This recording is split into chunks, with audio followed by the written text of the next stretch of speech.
the summer of 79 AD, beneath the deafening roar of Rome's grandest arena, a young woman named Livia stood in chains. Only 19 years old, she could hear the thunder of 50,000 voices above her, the cheers of a crowd celebrating the gladiator who had just butchered her two brothers under the scorching sun.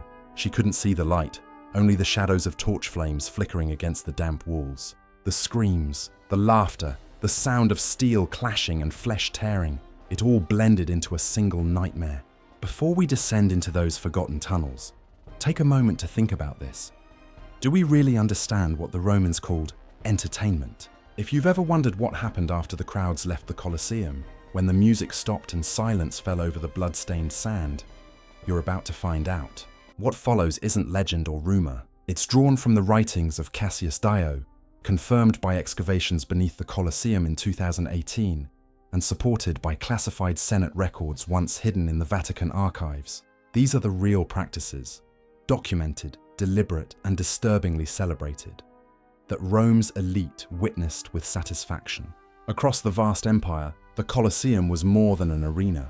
It was a temple to both glory and death. Completed just a year later, in 80 AD, the structure could swallow entire armies within its walls. The air was always thick, metallic with blood, heavy with sweat, fouled by the stench of fear and decay. The sand that coated the floor wasn't for beauty. It was for soaking up what was left of men and beasts when the games were done. This was Rome's masterpiece, a monument to power, cruelty, and the unending hunger for spectacle. Beneath the shimmering golden sand of the Colosseum lay a world the spectators above could never imagine. A suffocating maze of tunnels, cages, and secret chambers. It was a hidden city of shadows where Rome stored its most precious spoils, the condemned, the captured, and the conquered.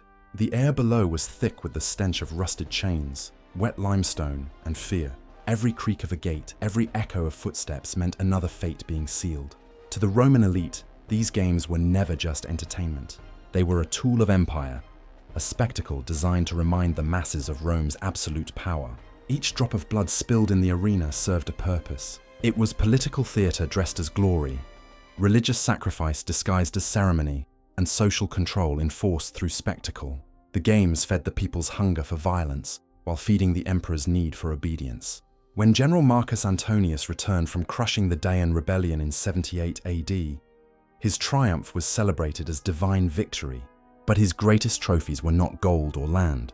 They were human lives. Among the 847 captives paraded through Rome's streets were 124 women from the Dacian aristocracy, daughters of chieftains, wives of warriors, and priestesses of gods the Romans didn't understand.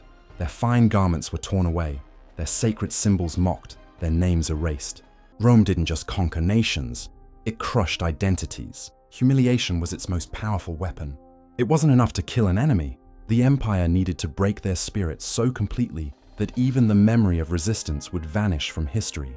Among those preparing for the next day's spectacle stood Gaius Valerius Maximus, a man both feared and worshipped.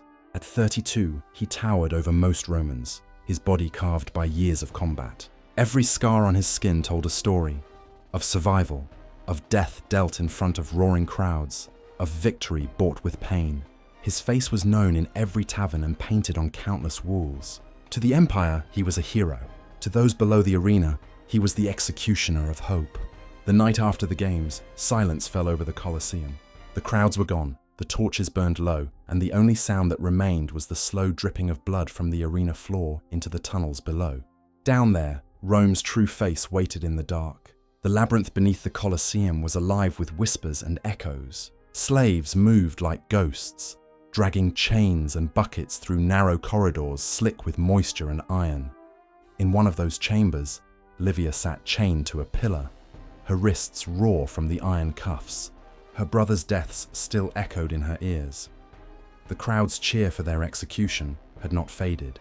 She had no tears left, only silence. Above her, the champion of the games, Gaius Valerius Maximus, stood bathed in the glow of oil lamps. His body was a map of violence. Scars across his chest, old wounds etched like medals of honor. The emperor's seal had named him Victor of the Games, and with that came the privilege of what Rome called the spoils of conquest. What it meant in truth was far darker than any victory parade. For the Romans, triumph was not complete until domination was absolute. The victors were not only rewarded with gold, but with people, captives who symbolized the humiliation of the defeated. Women from conquered tribes were paraded, stripped of their identity, and given as prizes to the champions who had entertained Rome with blood. Livia, a noblewoman of the Daean tribe, represented everything Rome wanted to destroy. Her people had resisted the empire, her brothers had fought to the end, and she carried the same defiance in her eyes. To the spectators, she was no longer human. She was a trophy of rebellion, a body meant to remind others that defiance had a price. The ritual began like a ceremony. Soldiers entered, torches in hand, forming a circle around the chamber. The air smelled of smoke and sweat. A priest of Mars muttered prayers, blessing the victor and cleansing the space of foreign impurity. Then, in front of the gathered guards, Gaius was led to Livia, the ritual of possession, a moment meant to symbolize Rome's power over its enemies. But as he looked at her, something changed. She didn't tremble. She didn't plead. Her eyes, filled with quiet hatred, met his without flinching. In that gaze, Gaius saw something he had never felt from a captive: dignity. For a moment, the roar of the crowds vanished from his memory.